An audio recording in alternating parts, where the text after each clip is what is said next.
Out for the I'm walking the bull, go. Out for the I'm walking the bull, go. Out for the I'm walking the bull, go. Out for the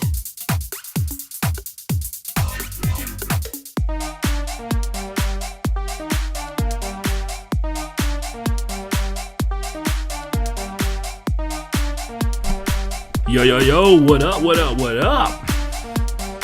Back at it, baby. If you guys, give me a second here. There we go. Hopefully, that song makes you feel like you're in a nightclub in France. That's Closure by Christina Gucas. Shout out to her and the rest of my teammates that are in Aruba. Oh my God. Sound mixing is terrible today. Sorry, guys. It's me personally doing it all the time, so every time you see the mouse like fire off in a different direction, it's because I'm messing up the sound mixing. Anyway, shout out to all my teammates that are out there in Aruba hanging out for two of the most lovely people that I know from the very stupid sport that I play. Shout out to my dog Alec. Shout out to my prez Kiara. And everything going down this weekend, I cannot emphasize how much I've never personally hated the U.S. government as much as I hate them now, because I applied for a passport like 2 months ago and did not get it in time. I'm very interested to find out who this other viewer is. Anyway, we are here to talk about my sixth favorite sport. I'm not going to rank all my sports for you, but just believe me that this is my sixth favorite. I'm here to talk about the Challenge season 39. We're back with the Challenge notebook episodes. If you don't know, last year I did up until I think like the final or something like that. It was really exhausting because this, you'll see why. There's a lot of graphics, quote unquote graphics that go with this show. But basically, we are going to talk my reaction to everything that happened in episode 1. I'm going to do episode 2 almost immediately after this, and then like premiere these episodes in the morning, so it looks like I'm up doing stuff at like 7 a.m. when I'm actually dead asleep, which actually I won't be, because I have to do something at 7 a.m. And then I'm going to record my reaction to week 8 of the NFL season. I know. And then hopefully we'll also be able to record the regular Broke Boy Sports podcast. Yeah, it's going to be a nightmare tomorrow. Don't worry. I already did all the research. I just got to do the show. What up? ASF Anarchist. I have no idea who that is. Shout out to you for being up this late. I'm in Central Time, God's time, as many would say. And, oh wow, the chat box is active on this scene. Anyway, 2:10 a.m. where I'm at in Central Time Zone in America. I don't know where Anarchist is, unless that's like one of Martin's friends. Anyway, here to talk about the Challenge, episode 1 of season 39. Yes. In case you were wondering, we are talking about the show that was the artist formerly known as Road Rules, that would eventually become the TV show The Challenge. Is the way to phrase it. Anyway, we got stuff to talk about here, so I'll take it from the top and we'll talk about the details as the episode goes on. You can kind of track what I'm talking about. I do it almost in like chronological order of the episode and just react to pieces of it. So we open up. They have the competitors in the elimination arena. Oh, what's up, Ariel? That's my dude. Shout out. Yeah, you too. You definitely need to go to sleep, my guy. Appreciate you hopping in the stream and coming to check it out. Appreciate it. Later. Anyway, by the way, great job on the One Piece anime Netflix adaptation. My dog in the chat did some work on it, and I don't know if you guys heard or not. It's kind of a big deal. It's like the greatest show in the history of Netflix or whatever. My dog did some work on it. Shout out to him. And also shout out to my Team Mexico people for quad ball. Anyway, going back to the Challenge. We start off, it's pretty simple format. Typically, these formats kind of vary from they vary from season to season to mix it up for the people who are watching, not necessarily for the competitors. There are different manners of getting to the same solution, of getting one person who was really, really good at all these random games that take an assortment of random skills and intelligences, knowledge, a little bit of, actually a lot of luck, a lot more luck than you would believe, some natural athleticism, some trained athleticism, and most importantly, the ability to run long distances with somebody that you may or may not like very much. Anyway, we got 24 competitors.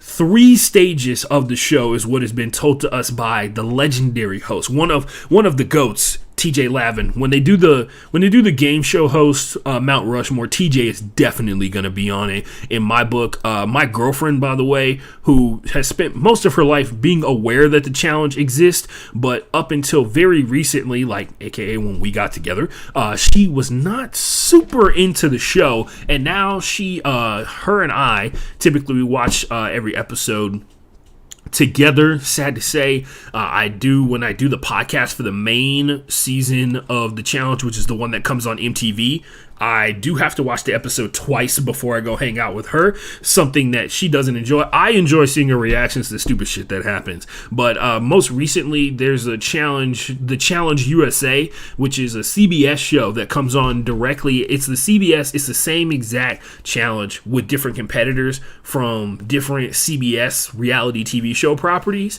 So there's a lot more Big Brother people. There's a lot more people from Survivor, which if you've never watched the challenge, if you ever want to know who's going to get the red X marks the spot for like the number one target on every person from the challenge's hit list, if the person originates from Survivor, they are the number one suspect for when any weird shenanigans happen at the house.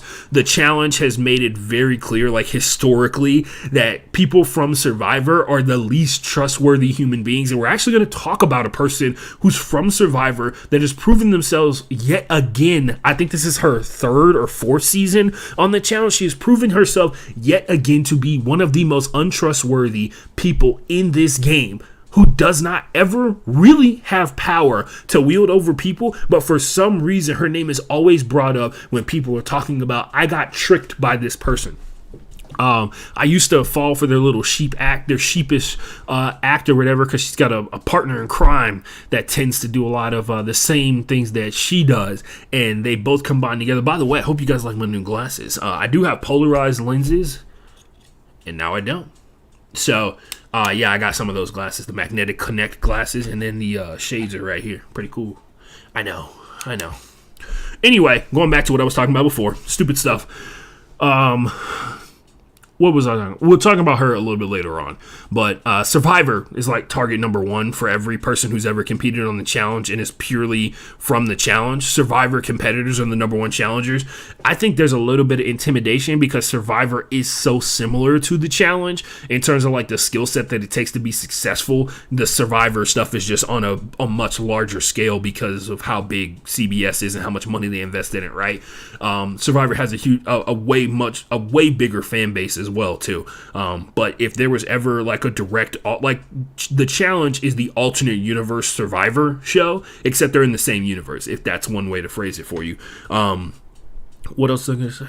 Oh, right. We got more competitors to talk about. They really don't harp on the shows that people come from this season because they're kind of like True Blood challenge competitors. So the twist, in case you couldn't tell from the name of this season's season, it's the Battle for a New Champion. The whole pitch that they've been putting all over social media on every single commercial is that there is guaranteed to be a person this season who has never won the challenge. If you've watched the challenge before, if you haven't before, or if you have not, I'll clue you in. There's basically like a small cluster of people who continuously win the challenge over and over again, and they step away from the game for a multitude of reasons. Some of them get older, some of them make investments with the winnings that they make, because let's be honest, like there are people who have made over $1 million winning the challenge on a pretty consistent basis. There are people who have made over $100,000. They basically show up to this show.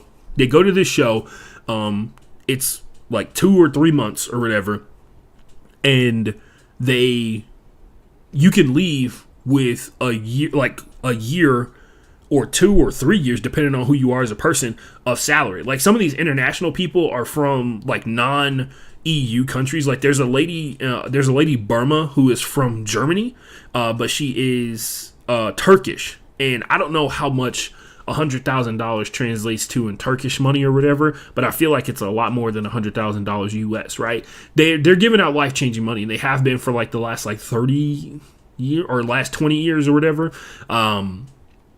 Like I said before, there's guaranteed to be a brand new champion this season, because everybody on this season has never won. That's the twist. None of these competitors have ever won the challenge that are currently on it this season. They went out and they selected the brightest and the best people from the other spinoffs. So there's the Challenge UK, there's Challenge USA, there's the Challenge World Championship, which has, I want to say, like over 20 countries represented in some way, shape, or form. They have the previous regular mainstream challenge seasons that are on MTV. People who are popular with the crowd and the fans that people who are popular with the crowd and the fans that are added into the mix. That is like that factors in a lot. That just is it. There's a couple of people. Horacio's back. Olivia's back. They were the shooting stars. They are set up or on a path allegedly to be like the new faces of this whole thing, man. Like they did so well their rookie season. It was ridiculous. Horacio in particular dominated in his way of doing it. Olivia was really funny in the diary entry. She also shows she's got a little bit of athleticism. She's a very, very pretty gal who grew up dirty. She grew up with a single dad in Alaska, and so she know how to get down and dirty. But she also looks very good in a bikini. I think we can all agree with that. You should follow her on Instagram. I think she's on OnlyFans, which is gonna come up more than once in this week's breakdown as well. So 24 competitors. Most of them, if you've watched the mainstream challenge, you've seen before. If you watch the other spinoffs, you know who these people are. Like, there's some of these people from the Challenge UK. I have no idea who they are, because some of them didn't. They only competed in one season of the Challenge UK. So there are no rookies this season, and nobody's ever won the final. Nobody's ever won the challenge in this season of it. So there's no rookies at all. So there's no people who can come in and be like instantaneously picked on, right? There is another factor that is not explicitly said, but we'll talk about that a little bit later on. 3 stages, that represents what we get told by TJ, who is back at it like a crack addict, and I'm back at it like I smoke meth. I just can't quit the challenge. There's no question about that whatsoever. So we're in season 39. They're trying to crown a new champion. I did, because I use my brain sometimes, and my brain was just like, oh man, this looks like it's a perfect setup for season 40, which is like a landmark season for any television show. Season 40 of the challenge, because it does include things from Road Rules and stuff like that. And before they rebranded to just being the challenge plus the superlative right after it, 40 seasons of television where there are a wide array of characters who have almost won, all the dramatic moments, all that kind of stuff like that. This sets up for what can only be very similar to what Survivor does. I think it's like every 10 years or something. Survivor has like a champions only season that the most recent champions only season was won by a person who was actually on the challenge for about a month, and then she learned that she was pregnant. Her name is Natalie. She's super dope. When I don't watch Survivor. I watch Survivor with my friends. At one point, I used to drive out to like League City to watch Survivor with them, even though I don't really fuck with Survivor like that. I just wanted to hang out with my friends and stuff, stuff that friends do. Her name is Natalie. She found out she was pregnant within like the first 2 episodes of shooting for the challenge, and she left. She has not come back. I thought she was going to come back and dominate the show. That is not the case. Season 40, I brought her up because so she basically did 3 seasons of reality television in a row. The first season was like season 29 or something of Survivor. She won that, and then she was in the All Champion season, and then she won the All Champion season, and then showed up for the challenge. And she was coming in blazing hot. She was coming in on fire. She's a physical She's a competitor. She's in killer shape. She's actually a fitness person on the internet. She's actually super cool as well. Based off of her fitness persona, it's not all like you got to be super disciplined and you should feel bad about yourself whenever you even look at chocolate. You know what I mean? She's actually like a reasonable human being, and she also she be lifting heavy weights. I support that 110%. Season 40, it looks like it could shape up to be an all-champion season, which I think every single fan of the challenge would love to see, especially considering what happened very recently on the Challenge USA, where, spoiler alert, Wes retires like halfway through the season. After he gets eliminated, he says he's done playing. So hopefully he'll come back for an all-champion season. Wes is like, I want to say like a 4-time champion, one of the greatest to ever do it without question. One of the biggest entertainers and one of the most iconic guys. Next to Johnny Bananas, next to Johnny Bananas and CT, Wes has got to be up there for a lot of people, and Darrell as well. Cara Marie and Paulie, who are two of the most prevalent people like on the internet. In terms of social media presence, in particular, Cara Marie, who has won multiple times over, just so happens to be involved with season 39 in a quote-unquote mysterious way. We don't know, even though we know exactly what it is. We'll talk about that a little bit later on. Paulie has never won, so he wouldn't be involved in season 40 because he's not in season 39 because he can't be, right? Only 17 unique people have won since season 27. So when I say unique people, I mean 17 people, 17 different people. There have been 27 plus champions because there's been multiple seasons where multiple people have won, but the repeats I took out, and there's 17 unique competitors. So we're starting off season 39 with 24, and usually what happens is you whittle it down to 10, and then at some point they all get put into the final and they pair up with each other, break off, pair up with each other, break off. But there's an added aspect of what this final could look like based off of, because the final tends to mimic parts of what the regular season is like, and we'll talk about it when we get to it. But there's 17 unique people who have won since season 27 of the challenge. So Devin and Tori, most recent champions, in case you didn't know. CT and Casey. CT, one of the most, I think CT's got, or tied for the most, or he's one away from being bananas. Casey, first-time champion. That was the Black Diamond year, which is really cool. Amber B, who we'll talk about a little bit later on in this show as well. She plays a big role. She plays a slightly small role. Anyway, Amber B is one of, she won her rookie season, which is really cool, mainly because her cardio is ridiculous. And CT, everybody pretends to hate Amber B, and nobody can really understand why. And it 100%, Amber B makes every person on the challenge look like they're racist. I'm going to just be honest with you. Bananas and Jenny. Jenny hated her time on the challenge because there were so many people after the fact that tried to come at her online about her. They accused her of being trans, and like, one, that's none of your fucking business. Two, kind of weird to say that about somebody who, like, just is so fucking weird. Like, there's something in like a lot of straight people in the world that is just obsessed with being like, you're trans, you're gay, I need to know, I'm gonna find out, I know you are, I see the stuff that you like on the internet, all that kind of stuff like that. Jenny's just swole. And probably juices, because it takes a lot for women to be able to have the kind of defined muscles that Jenny does. A lot of hard work and a lot of like deep supplementation, plus great dieting, plus a little extra on top of that, because it's hard to build muscle just in general, let alone when you're a lady. So Bananas and Jenny probably would come back. Don't know if Jenny would come back. CT, who we already talked about before, he's in season 39 as well. D, Jordan and Rogan.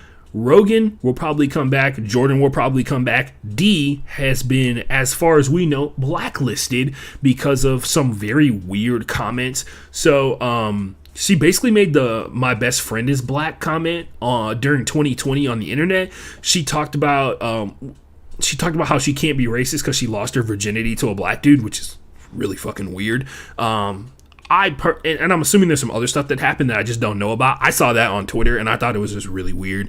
I don't know why a person would open their mouth and say that.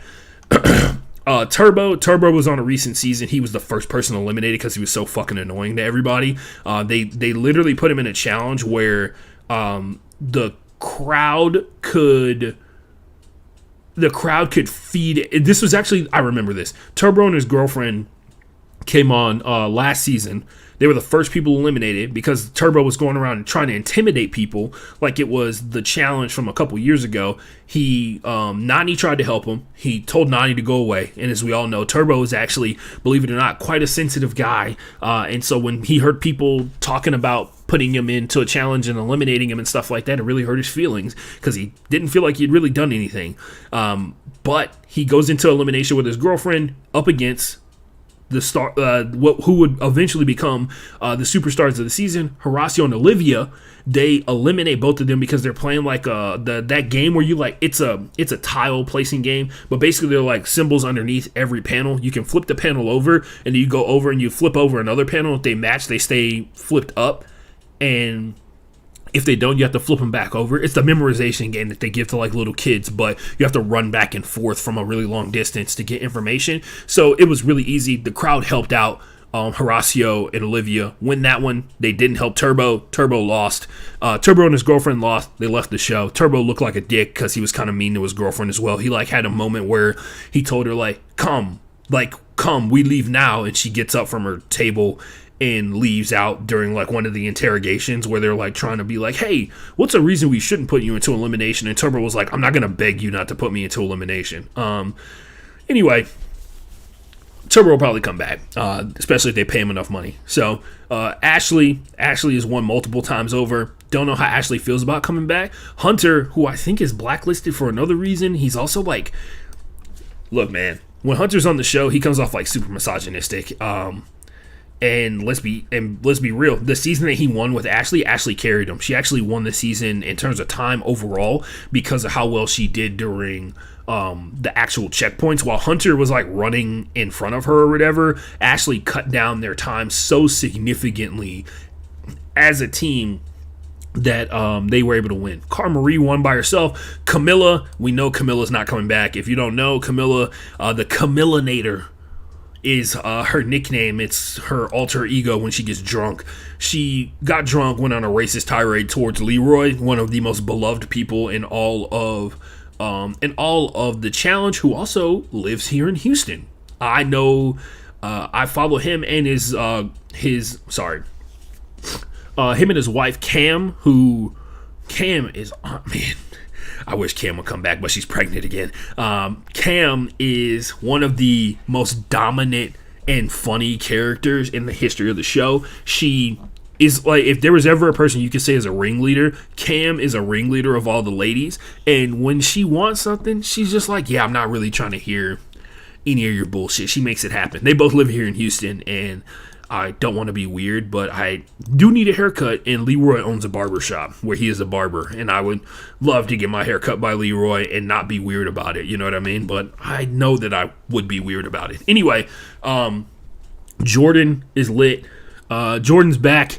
We all know, I didn't mean Jordan is lit. I mean Jordan is green lit to come back on the show, right? I don't think very well of Jordan, me personally, because of some very obvious reasons. Anyway, Ashley and CT, we already talked about this. Both of those people will probably come back, except we don't know about Ashley. Bananas and Sarah, if you don't remember, Sarah's the woman that Bananas betrayed. Banana, quote unquote, betrayed. Bananas got a better time than Sarah did in the final that they ran in, and he had the option of splitting the money down the middle or keeping it all for himself, and he chose to keep it all for himself. That lady is Sarah. Sarah's now got her master's degree in therapy. She runs a practice. One of the more successful people outside of the game. Sarah runs her own practice, and as mentioned, she's probably not interested in coming back, even though she's a multi-time champion and one of the fan favorites. Cara Maria, we mentioned already. Jamie, who's like semi-blacklisted according to everything that I've heard. Jordan and Sarah won a season together again. Laurel and Bananas, guess what? Laurel is a part of this season. Who would have thought? Dr. Laurel is back. And then there's older champions from other spinoffs like the Challenge All-Stars. the challenge Legends or something like that, where it's all the older people from like the Road Rules days that are still in shape, still doing their thing. Like one of them is like one of the ladies becomes like she's a power lifter now, and so when they do like strength challenges, she can lift like 3 or 4 times her own body weight. It's kind of crazy stuff you'd love to see from a lot of the female competitors who are on the show now that just look good on IG and are skinny but don't have the strength that comes with like being a competitor type of deal, and don't have the cardio to go along with it either. So but yeah, there's people like Nehemiah, Derek, who I think is a part of this season as well as one of the we'll talk about it later, John A, and then the other Derek, all of them are like eligible to come back, I think. So to lead up to everything that's going on here, it's very important when you get your first diary entry episode, you set your narrative that is supposed to be something that is it's supposed to help the viewer connect with you about why you should win and help them find somebody to root for instantaneously. And some of them are like every year, some people it's the same bullshit, some people it's different bullshit every single year, and they're trying to find something, like they're trying to throw something at the wall and see what sticks. In particular, this guy Jay has been on the show before.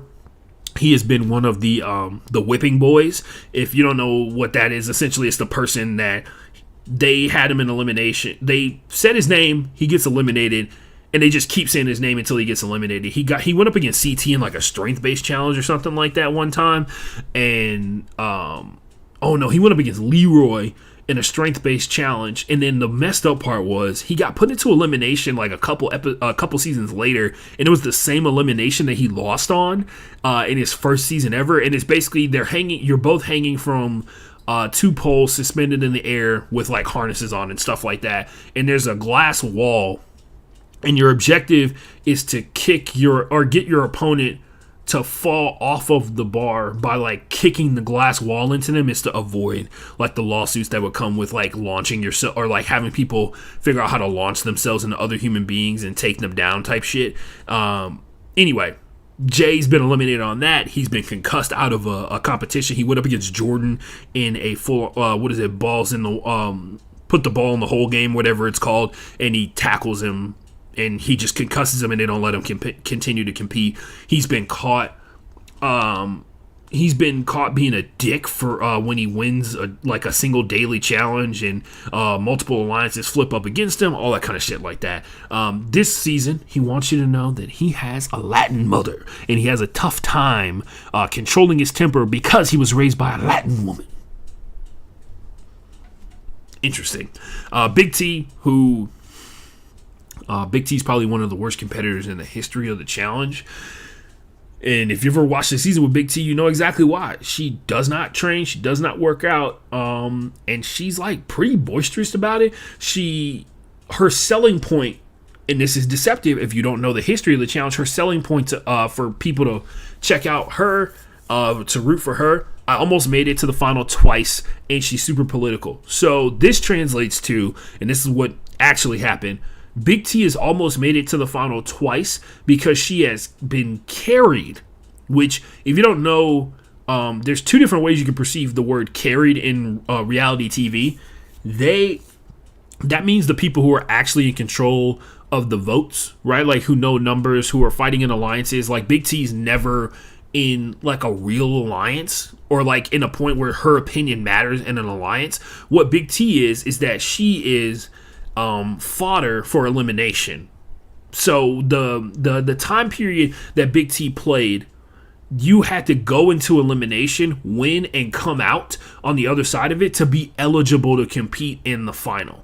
So Big T was somebody's like essentially like their red meat. She is not fast. She doesn't, from what I understand, doesn't have like a ton of strength on her side, isn't super agile. She's just got a lot of toughness and apparently can swim really well. She won a daily challenge one time where it involved like jumping out of a helicopter and swimming to a platform, and she beat everybody by like 5 minutes. Showing up for black people, bro. Showing up for black people. You know what I mean? There's been so many black people who have come on the show and they're like, I don't know how to swim. Which super thankful that those days are behind me, because that was really tough when people were just like out here just blatantly proving a lot of stereotypes. As a black person who can swim, it was kind of annoying. But I understand why black people don't know how to swim. It's a societal thing. Anyway, Big T, like I said before, when she talks about how she almost made the final, keep in mind it's because the house decided to keep her around because she was such an easy elimination that they didn't feel like it was actually worth going and plotting against her to get her put into elimination, and then dealing with her complaining and whining about going into elimination for like multiple days over. So they just kept her around, and she was the last person eliminated every time when they needed to when you needed to send somebody into, like, you needed to send a friend down there to go eliminate somebody and win and move on to the next thing, right? That's her whole thing. Michelle, somebody we'll talk about a lot, she says she's leaning on her old friendships to come through for her in a house full of people that she's never really met and doesn't have any connection to. Michelle, I would say, is purely a political player, and it is slightly annoying that, one, she lasts so long in so many of these seasons because of her ability to politic, despite the fact that, like, when other players of a higher quote-unquote ilk, a higher ilk are in the game, they know Michelle's BS. They also don't, like, respect her word in a sense, because Michelle's value, like, in the game, not as a person, not as a human being, Michelle, I don't know her as a human being, but like her value in the game is like she's not a number to help you win a daily challenge. She's a number to help you in a vote when you need it. And that doesn't really take you all that far early on in the game. And it doesn't really take you all that far until like you make it towards the latter part of it, where like each vote matters for like 10% of the total vote, right? But you have to make it to that part, and that's why she gets eliminated towards like the back end of the middle more often than not. Most people are not worried about Michelle in eliminations. I would have to look up her elimination record, but it's not great. Berna, who, if you're not familiar with her, some of you are, some of you aren't. If you don't remember her, she is very much was the quote-unquote showmance with a previous icon who... Wow, his name is escaping me right now. He tore his Achilles, and he's Corey's friend. Hold on a second. I got you. Nelson, my bad. The first thing when you type in Corey's friend in the challenge that comes up is Nelson Thomas almost died on vacation with Corey Wharton. I'm glad he didn't die. Nelson is always really funny to me, and he seems like a cool guy. Anyway, Berna is like his showmance from a couple seasons ago. Basically, as soon as Nelson got, I think it was Nelson got eliminated first. And then Berna got eliminated, and they just instantaneously stopped talking to each other. It was 100% like for show on the show. Like that was her whole thing. She was not trying to hide it. They talked about it at the reunion. Nelson, who's always looking for love, hopefully he finds it one day. He's just like, you betrayed, like, you really hurt me. I thought you could have been something. He's like, no, you just, like, she felt like he wanted to only have sex, and the whole time or whatever, he talked to her about like coming to visit her in Germany, and she was like, I don't really care. You can go check out the reunion episode. It's pretty funny. Callum, who is your generic handsome black dude with a bunch of tattoos out here with the British accent that the ladies love all the time. We're going to talk about how many ladies love him on a pretty regular basis. Callum seems like a cool guy. He has also, his whole angle is like he doesn't have his proven legacy. He made it to the final without winning a daily or going into elimination, which is super difficult to do, to make it to a final of any season of any version of the challenge without having to deal with elimination, but also never having power to control or leverage over somebody else to force them to give you a promise to not say your name, right? Corey L., who, by the way, if you're an NBA fan, looks exactly like Kemba Walker. I have tweets where I sent him a photo of Kemba Walker, and he was like, that's my long lost brother. They look exactly the same, except Corey L., I think, is significantly taller than Kemba, who is, by the way, playing in EuroLeague basketball. Saw some highlights of him still doing his thing. He wants you to know He was the only gay kid on his football team, and he wants to inspire other gay kids to be able to do whatever they want in athletic endeavors. I like that one. Coryell also got eliminated with Michelle during, it wasn't Total Madness. He got eliminated. He was the first person eliminated that season for like no reason whatsoever. It very much came off like The Thing. And you know what The Thing is when it comes to reality TV show and black people. It came off like The Thing. People came up with every excuse possible. Chauncey, did you guys know that Chauncey had a girlfriend who was like on the show? She won it, and now she's pregnant and has a baby because the challenge talks about it all the time. If you don't know, Chauncey is the girlfriend of former champion Amber B.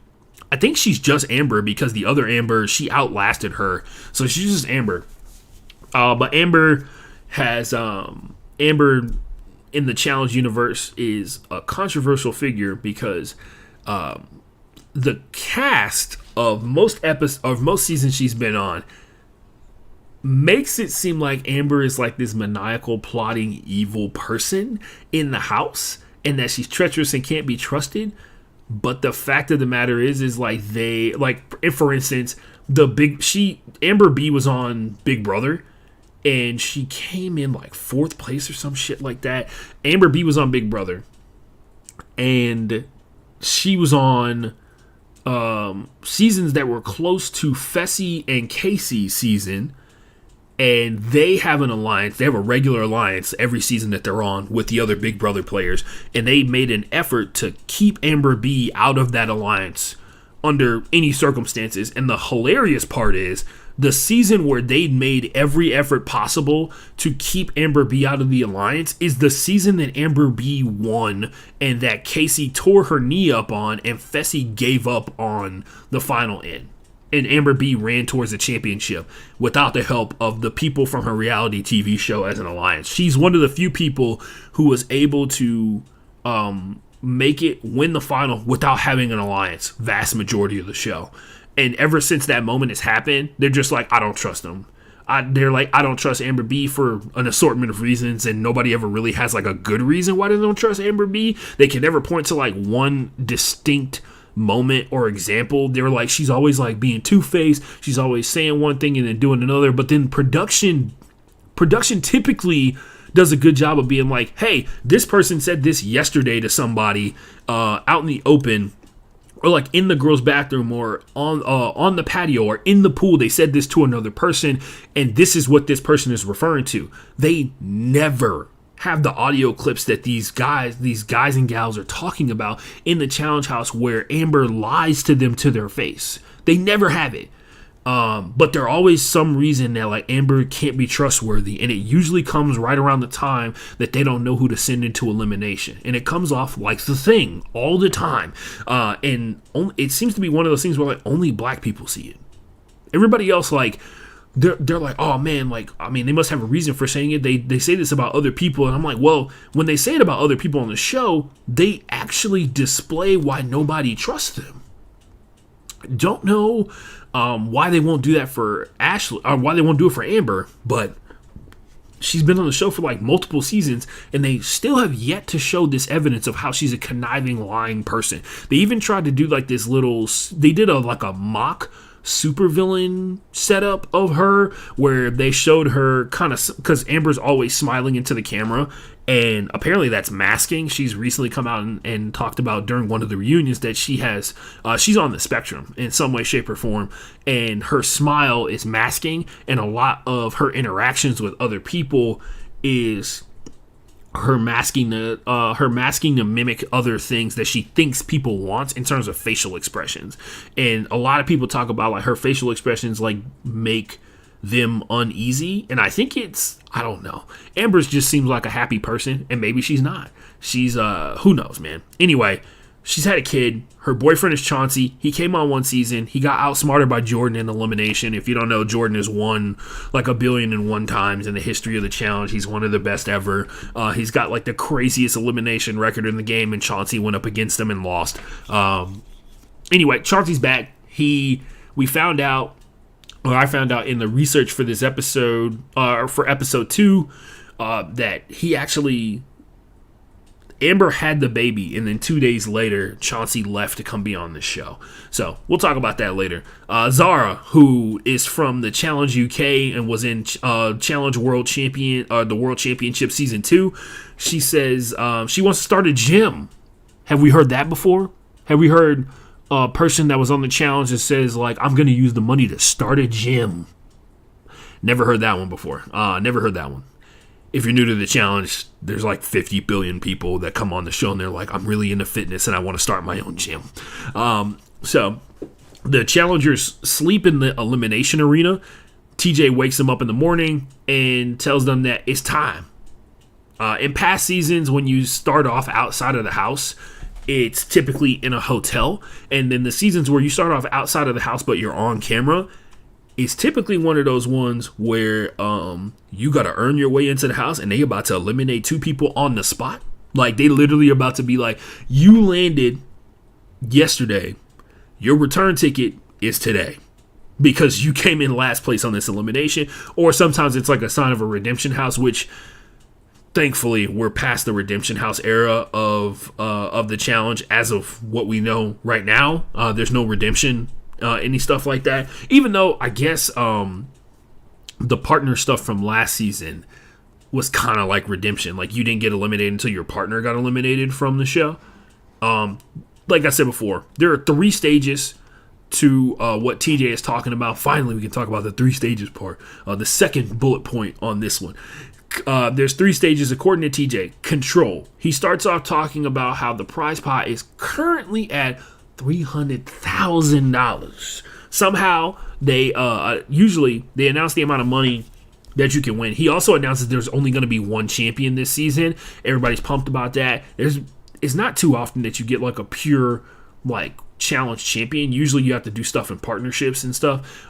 That's another thing too. In the control portion of the show, or control level of this season, everything for the first time ever is 100% of the players in the game working as a team. So there's 24 competitors and they're all in the same team to start off the show. That's important. Like I said before, it's never been done before. Usually they split you up into 2 or 4 teams to start off with, and then you can find ways to mix and match the different teams throughout the course of the season. There's a point where, they split you up into individual stuff, or they split you up into partners, and then you never go back to being the 2 different teams, or you circle back and you can switch people up, or based off how you finish the mini final, which has become a regular thing that happens throughout the season, where they kind of run a super long endurance-based daily challenge, and it mimics the final in some way, shape, or form. And you find a way to whatever place you finish allows you to determine what team you play for, kind of deal. Prize pot, like I said, starts off $300,000. Like he said, starts off. Second caveat he mentions is that it has the potential to become $500,000. And like we said before, there's only one person who's winning, so it's $500,000 for one person, and that's potential. Potential is the key word in this one. They explain later on that these team challenges are worth a certain amount of money, and if you finish the team challenges under the time limit that they give and you do it correctly, you add money to the prize pot. I will point out these team challenges are stupid hard, even if you had a smaller team and not 24 people working on it. So the important part to take away from this is that whoever wins is gonna give away some of the money, because that's now become tradition where every person that makes it to the end of the final kind of gives money away. Don't know if they did it at the end of the CBS final. I don't think they did. There's 2 people who won and they didn't talk about splitting money. But on the main season of the challenge, they've done it, I think, 4 seasons in a row. Sorry, the dust is picking up. Way less sniffling, though. I think we can all appreciate that. Anyway, we'll talk about that later as it comes along. Chaos. Chaos is the second stage of this season. And in the chaos stage, they say money can be taken away. Interesting. I wonder if that means that there's more money on the line and more money to be up to risk? Like, do they let them gamble the $300,000, or do they, or are they like, this challenge is worth $100,000, and if you don't win it, we take $25,000 away from the total pot, but you can win $100,000 or lose $25,000 depending on how you finish. Conquest. Oh, by the way, during the chaos part, there is heavy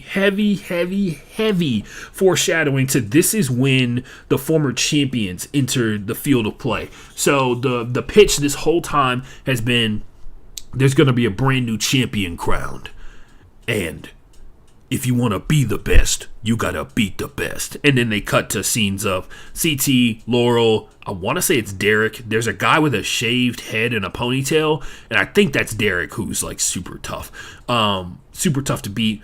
Apparently Darrell is one of the people, and most importantly, the big honcho coming back this season. Laurel's really important. Laurel is like unstoppable elimination for the most part. But Cara Marie, who's been away for a really long time, she's one of the many challengers who have started a gym, and it's become like super popular. She's longtime boyfriend with Paulie, who's one of the more interesting characters in the history of the challenge, and I find him he was on World Champions Challenge World Championship with Jordan and everybody else, and he did a pretty good job. He was in the Legends category of people who competed, and same thing, Cara Marie and all those guys. I think there's more people, they just haven't shown them. I'm sure Bananas is involved in this in some way, shape, or form. I will point out, if Bananas is not involved in the chaos portion of this, it's because he's on another reality TV show called House of Villains with people like Omarosa in New York. Yeah, like other reality TV show people who have like made it very, very clear that they are they're here to cause as much shit as possible. And Bananas is on the first season of that show, which I'm gonna be honest with you, I don't know how much money they put into production. It don't seem like it's a lot. They had one of the challenges was, hey man, to determine who wins, who's the super villain of the week, which is like the head of household essentially. Head of household, if you're a Big Brother person, the person that wins the challenge is the person with the power type of deal to eliminate someone.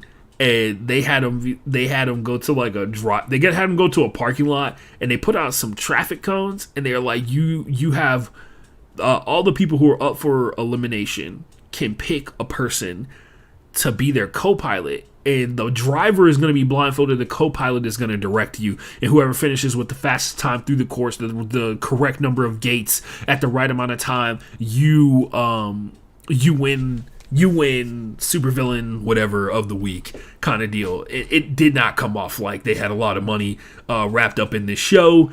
There's a lot of loud, talkative people. They spend a lot of money on a house challenge, a la challenge style. This house is massive, but this house is massive. There's 8 people on the show, so it takes 3 episodes to get somebody eliminated. Or the first 3 episodes, it took the first elimination 3 episodes. So I'm assuming it'll take 2 from now on, because the first one was introducing people. But it takes 2 episodes to eliminate someone. It's tough.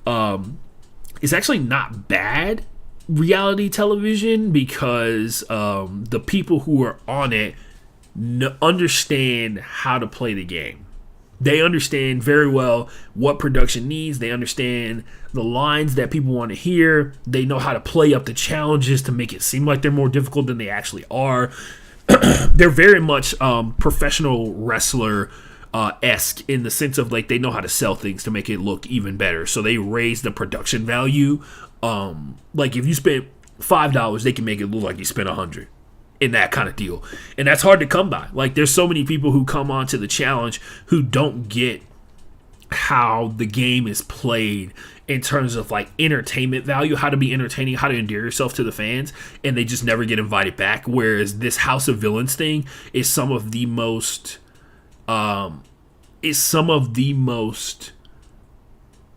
over the top people in the history of reality television. One of them is Omarosa, and a couple of people come into the show and they come to Omarosa when she comes into the house initially, and they're like, oh, hi, who are you? Because they don't know each other necessarily, right? Like, they don't spend all their time watching these reality TV shows. They're out there living and everything from one of these ladies, right? Like, that's just massively disrespectful. She did it on purpose because it looks good on the. It looks good, and it's kind of true. Omarosa's like semi-famous in the reality TV world. Moving on. That was just a little tidbit of why, if you don't see Johnny Bananas in the Chaos thing, which I think he is. I think I've seen promo photos with Johnny Bananas as one of the champions coming in to what seems to be elimination. So it looks like at some point elimination stops being you versus other competitors on the show, and competitors on the show versus a champion risking money. Because I think the champions can take money away from the competitors, which adds another dynamic of it's competitor versus competitor, plus all the different alliances, plus y'all got to come together and figure out how to beat these people who are significantly better at playing this game than you are. You know what I mean?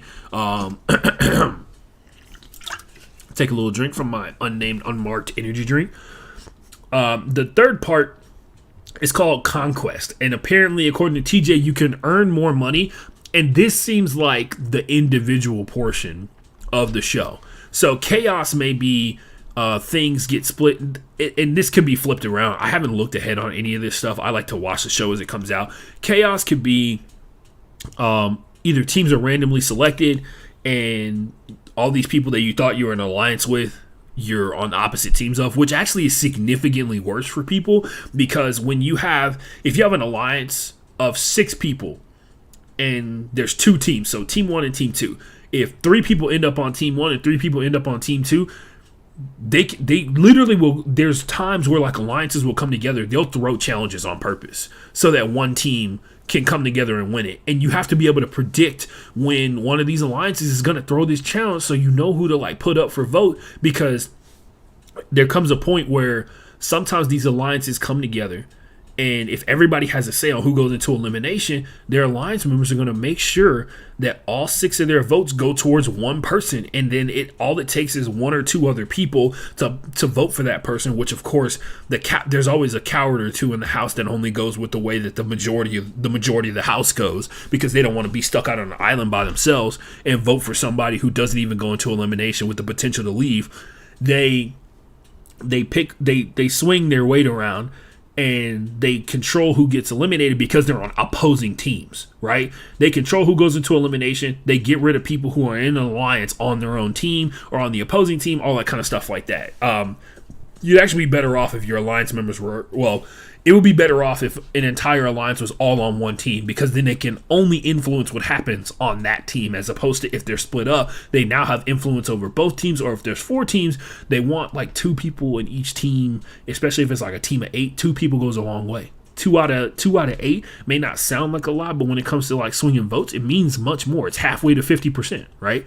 So that kind of stuff. It could be that thing. That's always a fun dynamic. I enjoy it a lot. I just don't feel like people manipulate the fact that they have alliance members on other teams enough, or they're not as open about it, because it does require you to reveal that you're intentionally tanking challenges, which, by the way, Johnny Bananas has mentioned before.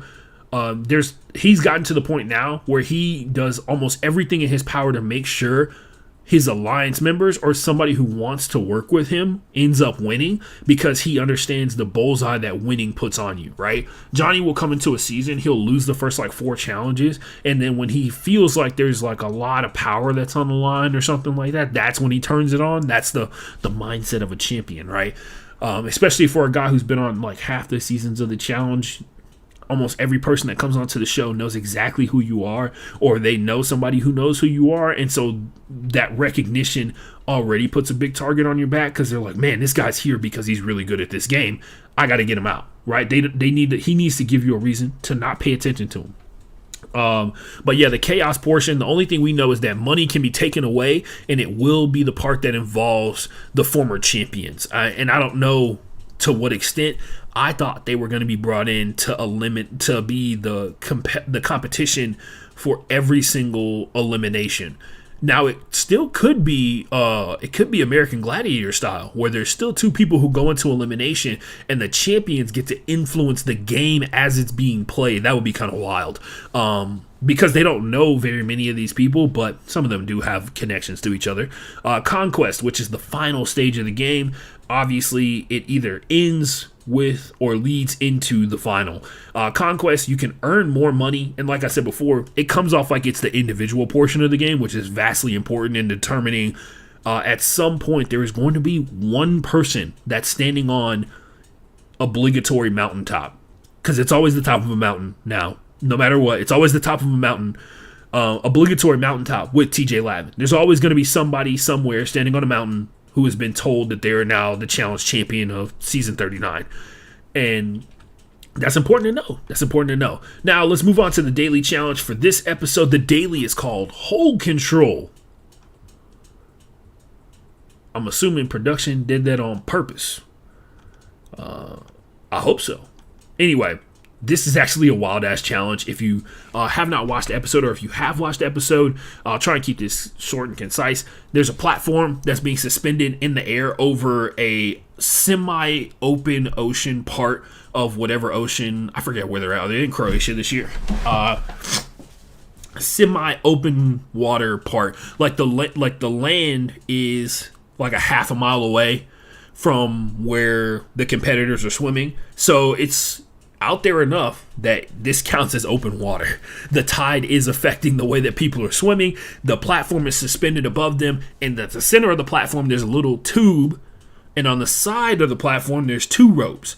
Each one of those ropes has multiple carabiners that you can hook into as you make your way up it, and you have to create a human ladder using your teammates. Because remember, this is the wrong challenge I'm describing. That's from episode 2. Hold Control is much simpler. There's a giant hole in the ground with a mud pit at the bottom, literally a mud pit. It's water and mud. There's a series of poles that are in the hole as well. There's a giant wall. I want to say it's like 10 feet tall, because based off of the height of the people who were getting propped over it, it felt like it was twice the height of a person who's like average height or whatever. There's a wall, and on the other side of the wall, there's a puzzle solving station, and you got to get the poles, because they're the puzzle pieces, over the wall, and somebody has to solve the puzzle. Also, everybody on the team has to get over the wall. So they start off having a conversation about strategy, right? Like, you got to come in here. Everybody's got to have some kind of approach around it. The pit is filled with water, so that makes any form of stacking people on top of people extremely difficult, even more difficult than it already is. Berna has a moment.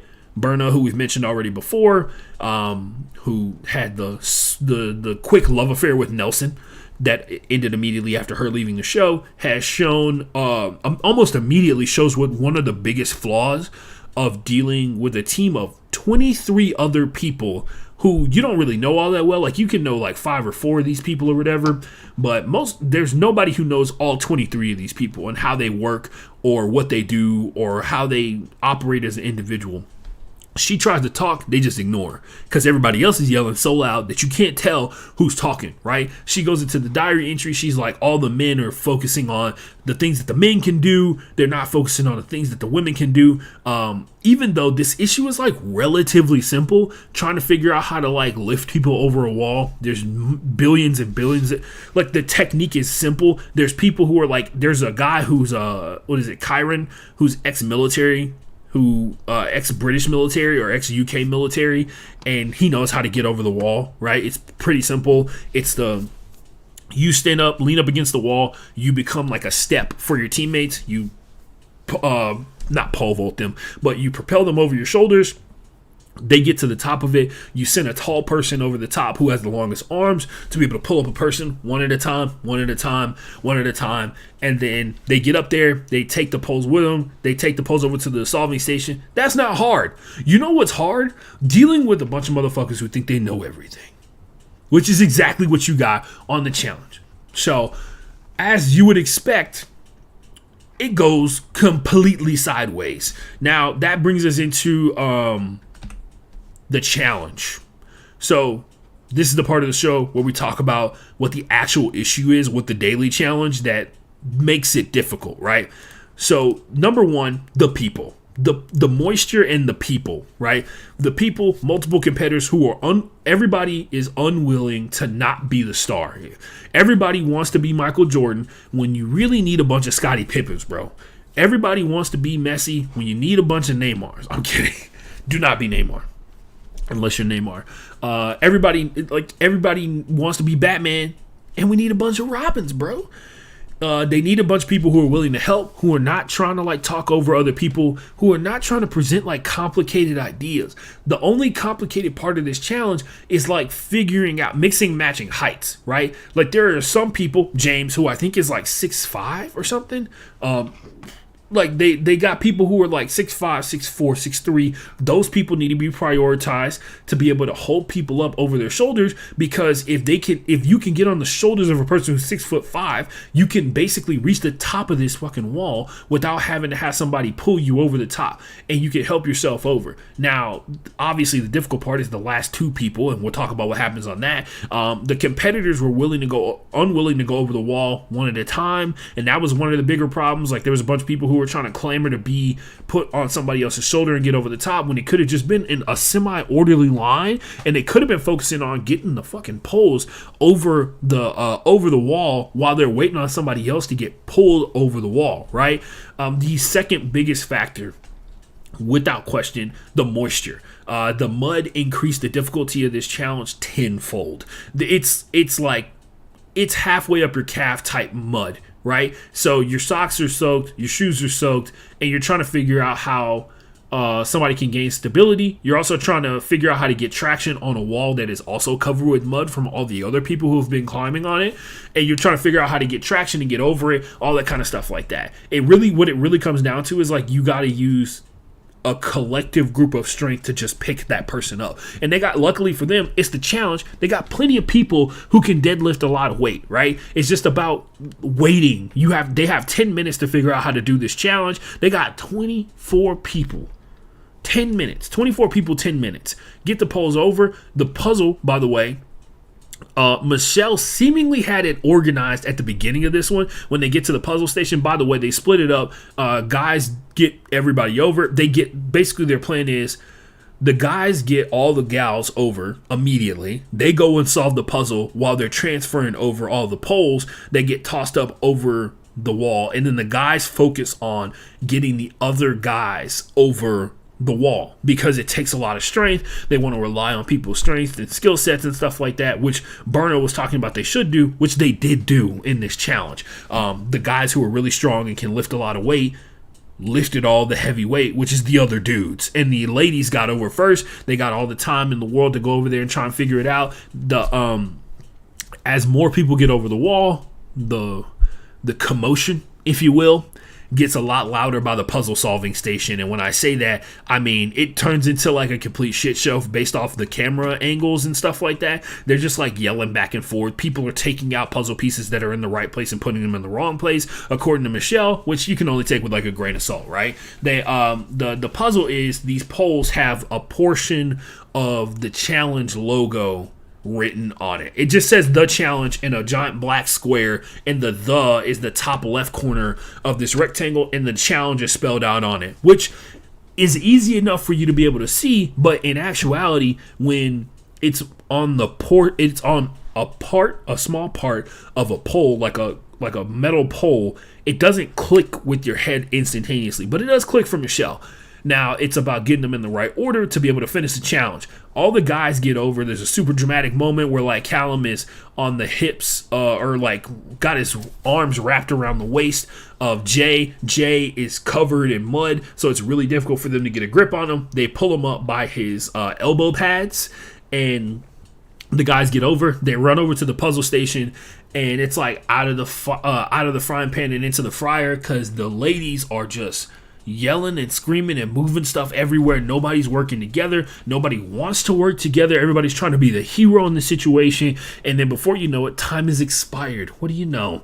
Who would have thought? Absolute chaos, not the way to be able to solve a puzzle together as a group. And that results in the winner being determined as no one. Everybody loses. The thing that was on the line for this one was $50,000. They do not get said $50,000 gone out the window from everything that I can tell. And it turns into absolute chaos. So the two that are involved in the situation, there's a couple of things that I'm going to talk about before we get to this, right? I put it up there just so I don't have to focus on it later and here in a second. I wrote down a bunch of notes. This is called the challenge notebook. Essentially, this is me just emptying out everything that I saw in my notebook about the challenge episode. This is day 1 of the show. They have not entered the house until after the daily challenge. They haven't selected beds. They don't know who they're rooming with. They haven't been in the house. Remember, I told you they started off in the challenge arena. They enter the house, and just to give a breakdown for people who are watching for the first time, absolute chaos ensues because there's a collection of people who are trying to figure out who they're going to room with, how they're going to room with people, which bed they're going to sleep in. If you don't know this, I'll give you this one. They only have twin-size beds in this house. So there's a mansion that, in some cases, they build it out in the middle of nowhere. Like, there's been times where they've built the entire challenge house from scratch. And I want to say you can stay in it in an Airbnb. And I've always, me and my girlfriend joke that because they set up these giant logos called that say the challenge on it for that season in random fields all over the world. And I'm just like, what if they just left them there? Like, what if it was like the Olympics? Like the Olympics pulls up and the Olympics is just like, yeah, bro, y'all can keep those stadiums. Thanks for spending the billions of dollars to make it all happen. What if they did that, but with but with just like the challenge logos? Because I think there would be a huge collection of fans that would go all over the world just to take a photo with those logos and see how they deteriorate as time goes on, right? I'm sure animals and people probably fucked with them, but I just think about it in the funniest manner where they like have these giant like 7-foot tall letters that say the challenge, and those are the remnants of humanity that somebody finds thousands of years ago, and people are like, what could it mean? This was the challenge spot. This is where people tested themselves and found out who the real champion was of the world at the time. Anyway, I think about that all the time, and I really hope that'd be funny as hell. They were like, actually, we make these letters to be biodegradable, and in about 20 years, this field is going to become a forest because of what we've put inside of these fake letters. And I'm like, damn, that actually would be something that TJ Lavin would do. I'm not even going to lie. So the turn up, this is the part of the show where we talk about the different club scenes that happen. There's not a club scene in this episode. There's one in episode 2.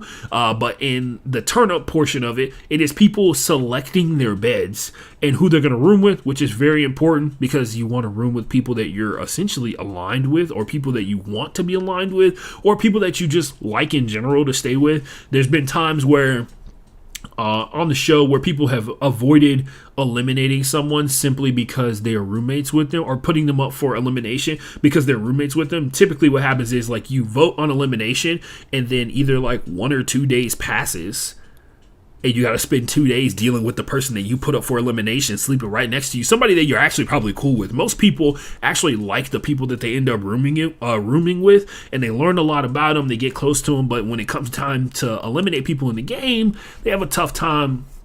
Look, the challenge is a cutthroat environment. That's just facts.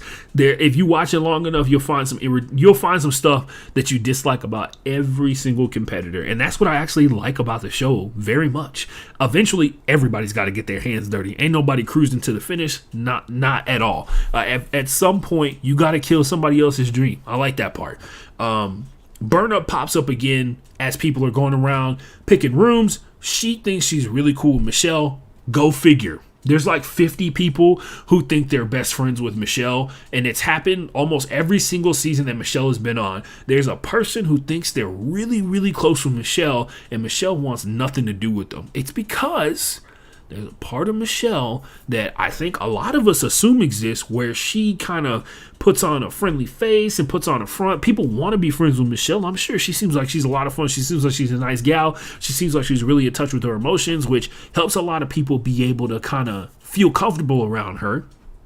But it's a part of her gameplay style to befriend people either before or while they're on the show, and it can 100% come off like it's conniving and fake, because to a certain degree it kind of is. Like, when it comes down to it, the friendship that she has honed with you is to an extent to help with the game, not necessarily that she doesn't like you. She probably does like you.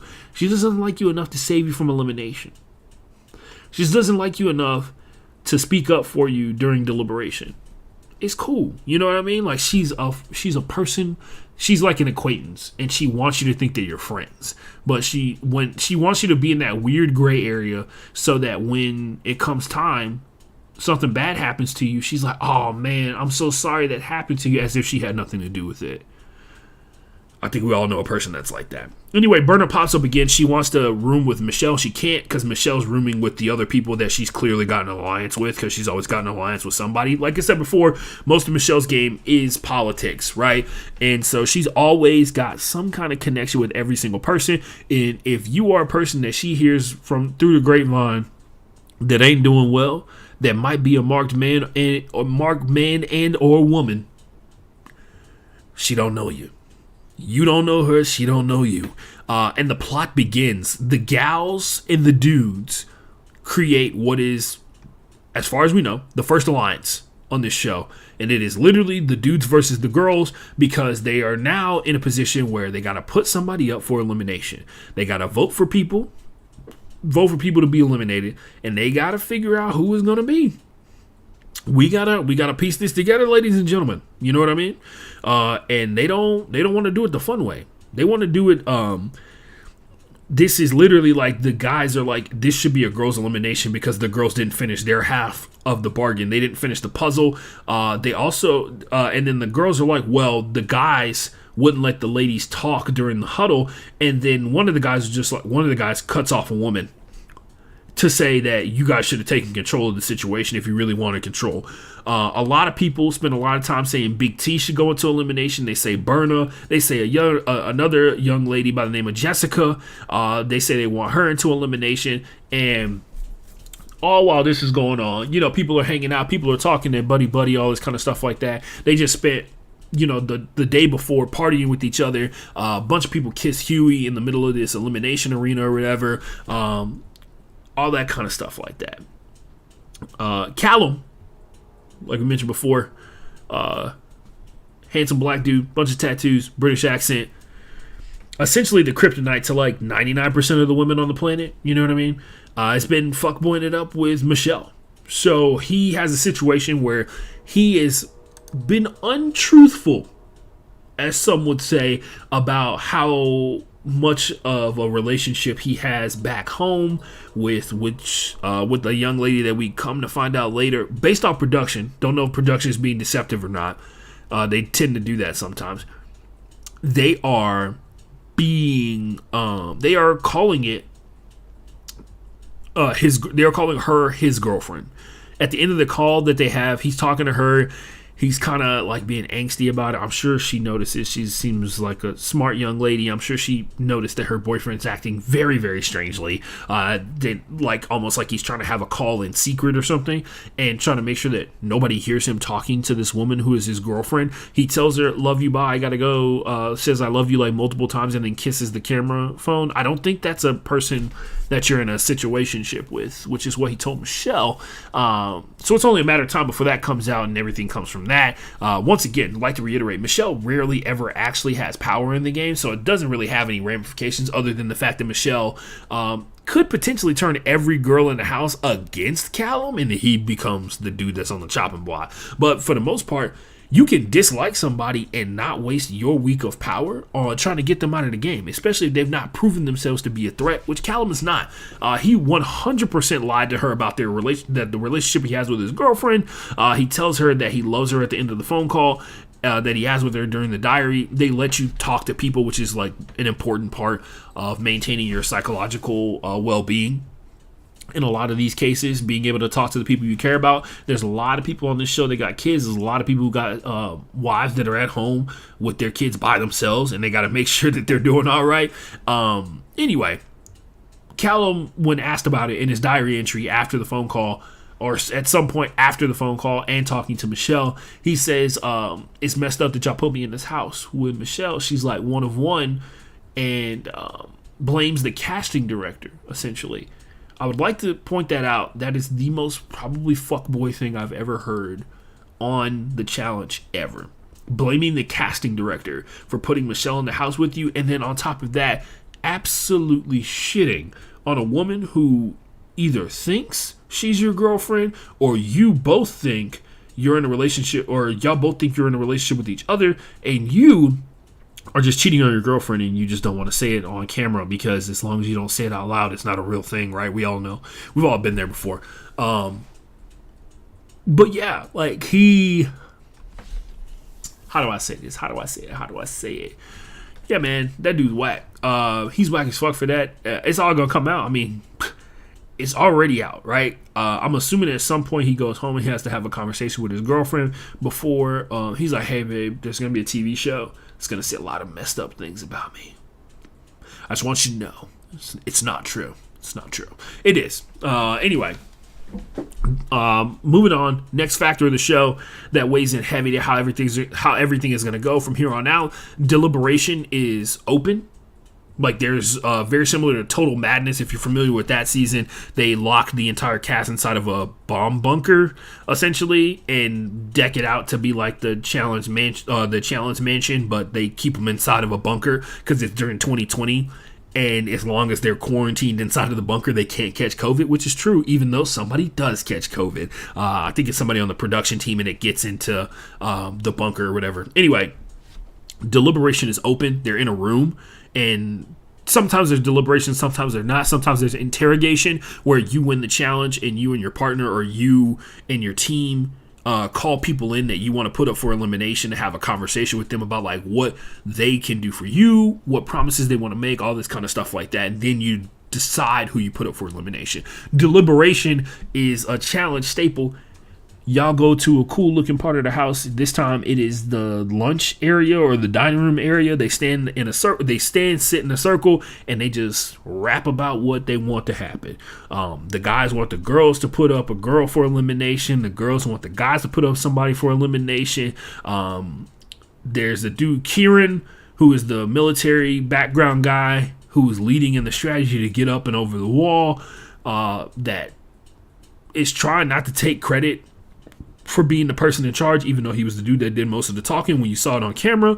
The guys blame the women because of the puzzle failure. Since 100 of the dudes got 100% of the dudes got over the wall, they feel like they held up their end of the bargain. While the gals argue that with the dudes, Jessica, who is very pretty woman, but small, she is very admittedly. She admits that she's one of the weaker competitors on the show, which one thing is for sure. One tenet that I live by in sports, especially as like a fat dude, and I've learned this time and time again, and I personally believe I should impart this knowledge upon you as a person watching this. If you do play sports, or you ever plan to play sports, if you think somebody is better than you, don't. Make them prove that they are better than you. Because that's what, like, don't ever just give somebody something. If they want, especially in sports, if they so good because they're in so much better shape than you or whatever, come out there and prove it. I can't tell you the number of times where people are shocked at how fast I am for the size that I am, because I am fat. You can follow me on Instagram at @TheAshtonForever and find out for yourself.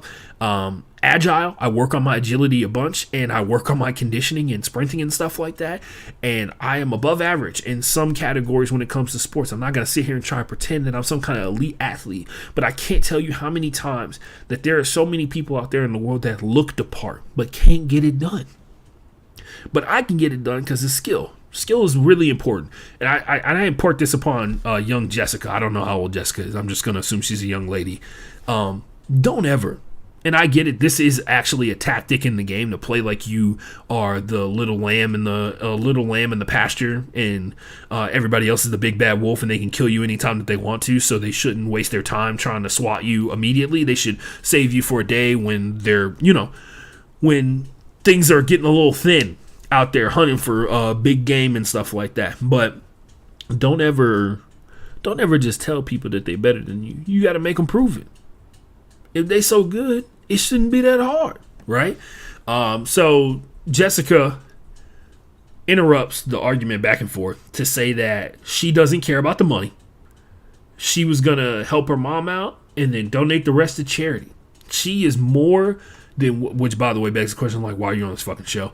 More than begs the question, and she continues to go on and says she is willing to help out anybody to get that money in the final. You want that $500,000? I'm gonna make sure you get there. If you keep me around for just one more week, which only works typically one more week, because you can't keep making the same promise, especially if you're always the person that's in the conversation for who should go into elimination. Who are they to stop everybody else from saying your name, right? She's making an enemy of two things. She made an enemy of pretty much every woman, because almost every woman in the show, in the house, was on the same page about, hey, we need to make this a guy's elimination, because they're just going to keep trying to take control of us and talk over us and dominate us until they get rid of all the girls in the show, and then only the guys can win the championship in some way, shape, or form. Big T came in there and said that one of her big strategies is to plot against the men at all costs and all times, which I'm sure is going to make her a fan favorite for a lot of people. She's trying to make sure that the next champion for the challenge is a woman.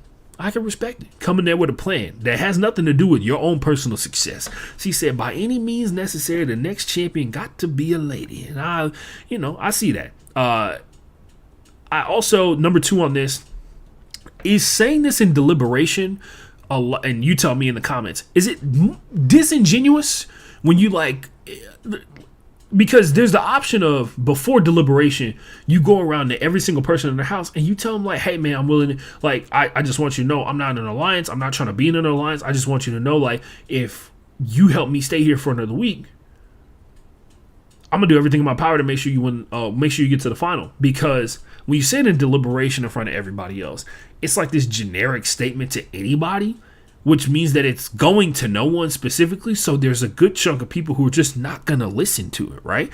But if you went around the house and you kept saying that you're going to help everybody, at some point, if you say that to every single person in the house, the person that get eliminated that week, you technically lied to, right? That's the big thing. That's the weird part about this strategy. That's why you should never play the sheep. I don't think the sheep strategy works out well for people when you try and intentionally play it. Now, falling into it is a different story. Moving on, let's talk about what happens. You can already see what happens, by the way. It's right there. It's right there to the right of you.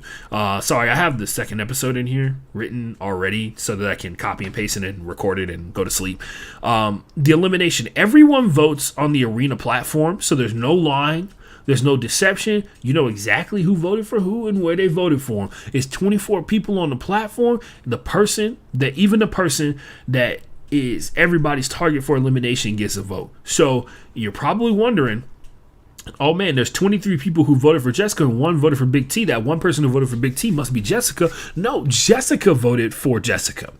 That one vote for Big T is from Horacio, who has been, I believe, and maybe this is his soft heart, as a person who just came off a season where he competed in 7 eliminations in a row and he took out like half the cast on his way to the final. Which, by the way, that just happened on the Challenge USA. You should check it out. It's pretty dope. Big T is voted for by Horacio, which, guess what? Makes Horacio different because he didn't pile on and say the name of the person that everybody else was saying. The fucked up part about these eliminations, they started off with Berna, a person that was potentially going to be voted in by everybody because she was annoying them. I think it's a little early in the season to be like, this person annoys me, we're going to vote him into elimination. But I can tell you right now, you can go back and watch that clip. Berna says, I'm just going to say the name that everybody else is going to say. I'm just going to say Jessica because cowards, right? Callum is just like, oh, she said the name. Now I can say it. And then he literally says, I'm saying Jessica because Berna said Jessica. And I'm like, yep, coward. I'm not going to say all 23 of these people are cowardice because they went along with this. But facts are, not a lot of independent thinkers is the way to say it. And I'm not saying Horacio's an independent thinker because he said Big T. Because at the end of the day, what Big T gonna do to Horacio? Right? Horacio is one of the he's got to be one of the front runners. Him and Olivia got to be one of the front runners to win this whole thing because they've already done it. They're the most recent hottest kids on the block coming into this one because everybody else who was in the final with them is a vet that is ineligible for this season of the challenge because they were either on the Challenge USA or they're off doing something else. They have the most like recent experience out of all these people, I think, except for like Jay and Michelle, who were also on last season, but they didn't make it far enough. Like Jay even mentions it in his diary entry, he didn't make it past the halfway point of this past season because the second that he got a little bit of power, he got a little too loose with it. And also the vets love to bitch and complain about how, oh man, nobody's giving me exactly what I want. They must be bad people. Anyway, Jessica gets voted into elimination. She walks out onto the sand, and TJ informs us of a very important dynamic for elimination. If you get voted in by everybody on the stage, you get to pick who you play. Very, very important aspect. Especially when it comes to saying somebody's name. Very epitome. These are always the fun part, where it's like, keep my name out your mouth, or we both gonna be down here with a 50-50 chance to go home, right? Jessica says Big T's name. Big T has a bunch of diary entries before this. This is production just absolutely nailing this one. Big T sees everybody saying Jessica's name. For some reason, it never dawns on her like, oh man, how do they choose the other person that goes into elimination? Is it like by random happenstance or whatever? But my thing is like, if you're the lowest person on the totem pole when it comes to like competition level or like second lowest, you should always go in with the mentality of like, they about to find some way to put me in here in some way, shape, or form. Big T is shocked when her name is said. And it's like, well, I don't even know if Jessica's a layup. I know Big T is. You know what I mean?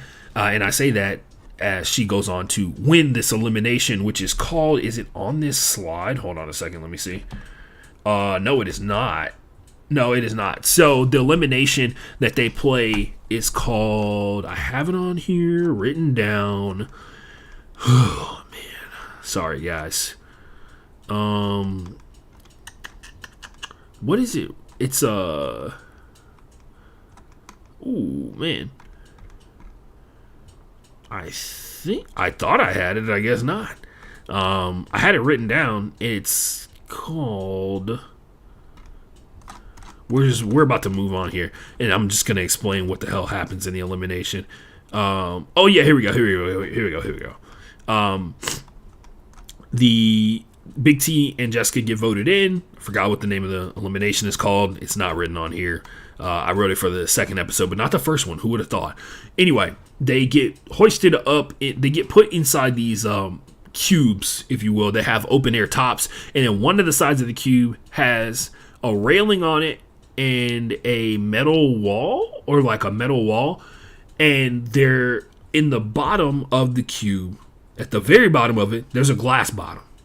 On top of the glass bottom is a bunch of tiles. The objective is get all the tiles out of the way. Once you get all the tiles out of the way, you pull on a rope that is inside your cube over the metal wall. You pull it. There's a hammer at the end of the rope. You take the hammer, you smash the glass, you win. It's that simple. Actually looked like it was a lot of fun. Very good intro into eliminations. Eliminations have gotten more and more intricate as time has gone on.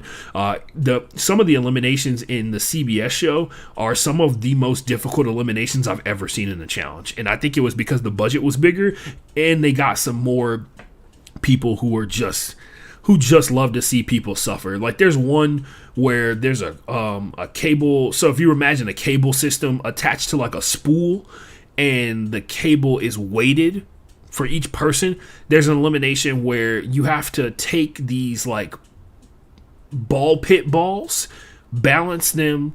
You have to walk over to a pile of them. And as you're walking, the spool unravels. It's weighted, so it's not like super light. It's matching the weight of the person pulling it. They calibrated it to the weight of the person pulling it. So you have to use your strength, which means that it's going to be a little herky-jerky or whatever. You get the balls, and you got to put them into a pyramid. And if they fall off the platform, the top of the spool, You have to start over. Now there's like a little bit of like a box to hold them in and stuff like that, but you have to do 4 layers of a pyramid to be able to get to that point. And the winner has to do the pyramid and then walk over to a button and push the button to win. That was one of the eliminations in the Challenge USA, which probably made it, like, honestly, the Challenge USA was a really good season this past year. You should check it out. Anyway, I say that because this elimination was kind of boring. Big T just kind of destroyed it. It was one of the few times where like Big T just overwhelmed her opponent, and maybe Jessica was right. She was the weakest person in the house. She gets eliminated. She's the first person to go home. Big T survives. Melissa is going nuts in the crowd trying to support her girl Big T. Big T's back in the house, and that's the first elimination. They do a full season preview, and I don't know what happened. I don't know if they did some cuts at Vox or that ad money came in and the ratings was up for the challenge. The budget looks insane for this season. They got people suspended. They got people swinging from balls suspended inside of a crane, trying to hit targets. They got people driving buggies, more water. They got people hanging from pyramids, doing puzzles suspended over open water. It looks bananas, and there's going to be some bananas there as well. That doesn't even involve the whole, like, they're bringing in the old champions to kind of thin out the herd, plus all the other extra stuff that goes along with it. It's a good start. It's a good start, man. Some of these people already getting on my nerves. I can tell you that right now. I gained a lot of respect for Huey. Huey is a person that I thought was a joke the last time that I saw him on the show, mainly because he got eliminated because his BBL was too big. Anyway, don't know if he got it shrunk down or taken some of the CCs out of it or whatever, but he's back, and he's been backing up he's been walking the walk and talking the talk so far this season. That I can respect. That I can get down with. You know what I mean? And yeah. More stuff to come. Gonna do episode 2, upload that as well, and hopefully get like some kind of sleep before I get out of here. All right, man. Check y'all later. See y'all for the next episode of the Challenge Notebook. Tell me what you think about the challenge. I'm gonna be live tweeting from my personal account at the Ashton J, and I might accidentally live tweet from my sports account at FB_playbook as well. So check me out there. Appreciate everybody who watches this episode in the past and in the future, distant future as well. If you're watching this from the future, please comment the winner of the next 10 Super Bowls. I need that from the year 2023 all the way to the year 2033. Please comment the next 10 winners of the Super Bowl. Daddy needs a new house. All right, later. We'll be right back.